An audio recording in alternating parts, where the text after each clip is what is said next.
For today's video ay meron po akong bagong i-share sa inyo.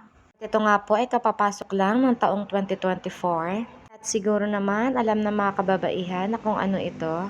Dahil hindi nga po tayo nagkaroon noong December 2023. Agad-agad nga po ako nagpabili nito sa aking mahal. Itong kit nga po pala ay nabibili lamang sa drugstore. Ang pwede nga lang po pala gumamit nito ay sa mga taong may asawa, karelasyon, at may partner. Dito nga rin po natin malalaman kung nagdadalang tao ang isang babae o hindi.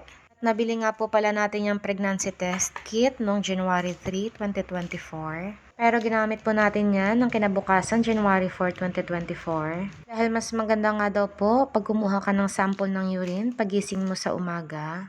At yun ay unang ihi mo. Kaya naman tara, samahan niyo po ako para malaman natin kung positive nga po tayo dyan or negative. Meron nga rin po pala instruction dyan, pag once 2 lines is positive. Pag isang line naman po ay negative. Pag wala naman po is invalid. Kaya mas accurate pa rin po yung unang ihi natin sa umaga.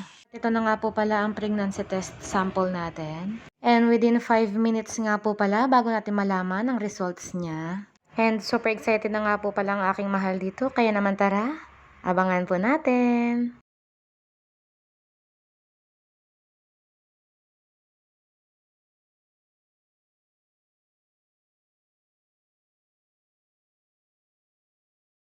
Ayan kung nakikita nyo nga po, naka 2 lines po siya, kaya it's a positive. Kaya naman ang masasabi ko po ngayong taon 2024 ay it's a blessing. Kaya naman maraming salamat Lord sa blessing na binigay nyo sa amin ngayong taong 2024. And after 22 years, binigyan nyo po ulit kami ng pagkakataon at sana po ay tuloy-tuloy na po ito.